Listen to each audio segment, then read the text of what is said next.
hometown favorite and Elvis Stoico's stablemate, Stephen Cousins, in 6th place after the short program. Well, this roof is about to come off.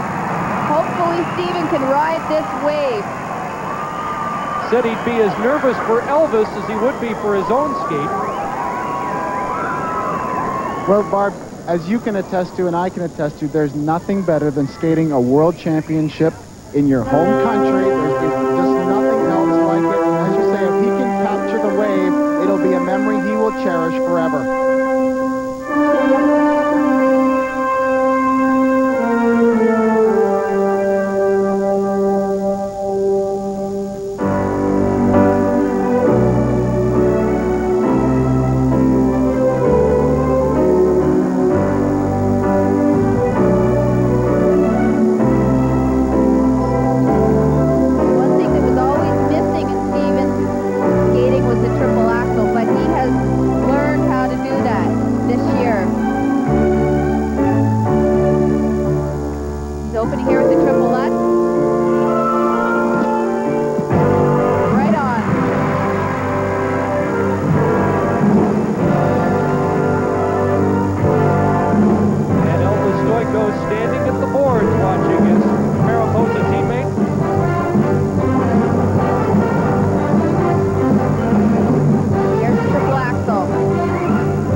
Caught up in Elvis's story this week, and here in Birmingham, the British press have been putting a lot of pressure on Stephen Cousins as he's been touted as perhaps a medal winner here at this competition. And I think if they'd been fair to him and looked at his track record, perhaps that was a bit of a reach on their perspective, and yet it puts a lot of weight on this young man's shoulders.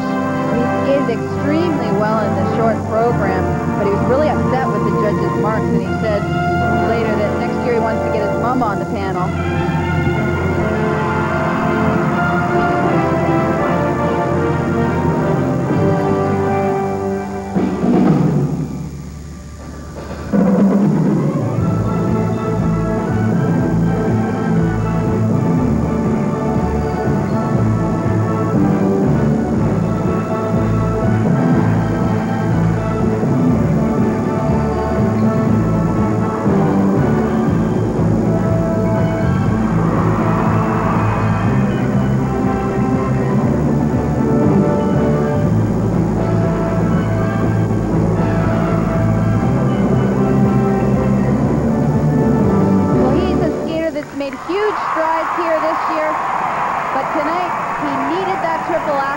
and it wasn't there.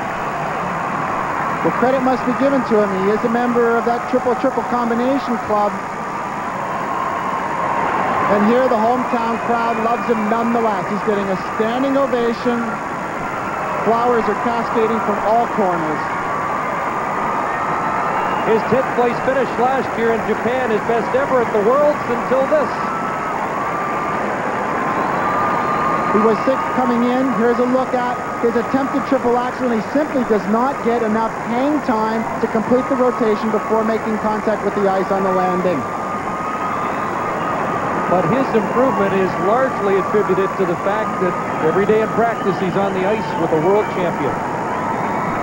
Well, there's nothing like that kind of atmosphere to encourage you to continue to skate up. When there's someone there to chase, there's nothing like it. Well, I think what Elvis has done for him is taught him how to focus, because before, Stephen was always known as a showman, and he didn't have the ability to really focus on the jumps when it counted.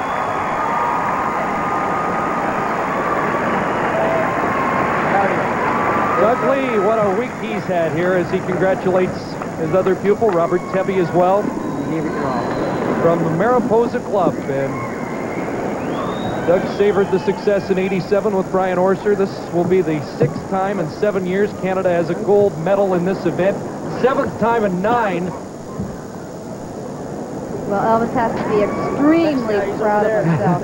Yeah, he wants to make sure Stephen gets his share of the credit here. Good for him. Well, Stephen's shaking his head because he really wanted the triple axel. It's something that he's worked very hard to attain. He did it beautifully in the short program, and yet it eluded him here this evening. And it could have been a storybook ending here for him tonight, skating in the last spot in his home country. Well, I think things in there. Really? The opening march is amazing. That's as big a test as it gets. Yeah, really did. Robert Tebby just said that's as big a test as it gets, and that certainly was a huge amount of pressure on his shoulders tonight. For technical error. 5-3, 5-4, 5-4. Well, you hear the reaction from the fans. They want higher marks, and I guarantee if Stephen's bump was on the panel, they would be higher. 5.2 up to 5.6. Marks for Stephen Cousins for presentation. And now the presentation marks, they go up. 8th place ordinal is the best he has.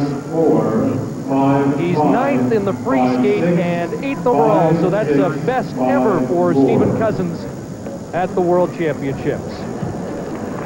But the winner and still world champion is Elvis Stojko. An amazing journey this year, and here are the late moments of the program that won it. Well, I'd have to say that that for him is probably a $1 million combination. And when it came down, Doug Lee and Ushi Kessler knew that was what was going to put him over the top.